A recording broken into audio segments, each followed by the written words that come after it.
Here in the 14th one it says if A, B and C are mutually perpendicular vectors of equal magnitude. Magnitude कैसा है इनका A, B और C का?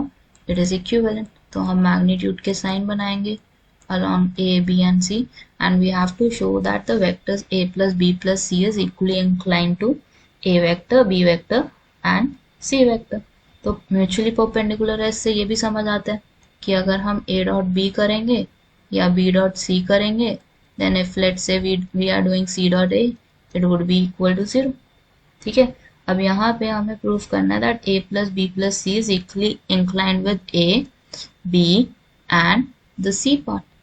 तो अगर हमें equally inclined दिखाना है, इसका मतलब क्या है? A vector plus B vector plus C vector is in dot with A vector. ठीक है, A vector के डॉट में.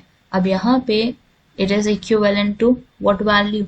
क्योंकि एक वेक्टर ये माना जाएगा, दूसरा वेक्टर ये माना जाएगा, तो हम पहले वाले का मैग्नीट्यूड लिखेंगे A vector plus B vector plus C vector का मैग्नीट्यूड, ए वेक्टर का magnitude cos alpha let say.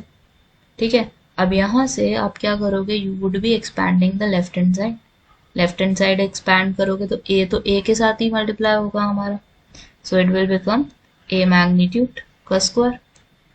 ठीक है, and rest all would be equivalent to 0.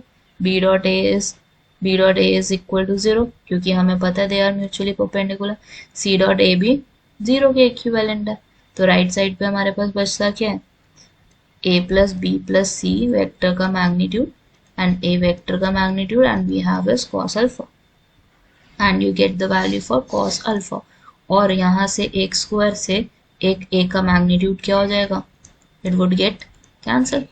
तो A वेक्टर का magnitude, then in the denominator you would have A vector plus B vector plus C vector का magnitude.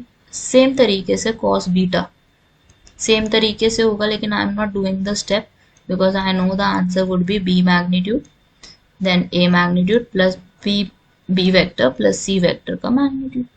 क्योंकि हमने यहाँ पे क्या करना है, बस ये निकालने के लिए A plus B plus C किया था, A plus B plus C किया था हमने और उसको A से मल्टीप्लाई किया था, डॉट किया था.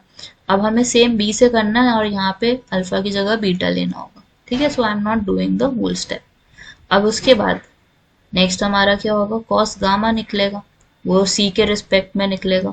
तो आपका C वेक्टर का मैग्नीट्यूड नीचे क्या आएगा? A vector plus B vector plus C vector का मैग्नीट्यूड. तो हमारे पास आता है यहाँ पे कॉस अल्फा, कॉस बीटा और कॉस गामा एग्जैक्टली सेम है, क्योंकि हमें पता है कि A का मैग्नीट्यूड, B का मैग्नीट्यूड एंड C का magnitude are same. So cos alpha is equal to cos beta and cos gamma as well. So यहाँ से हमारा क्या निकल के आता है? That alpha is equal to beta is equal to gamma.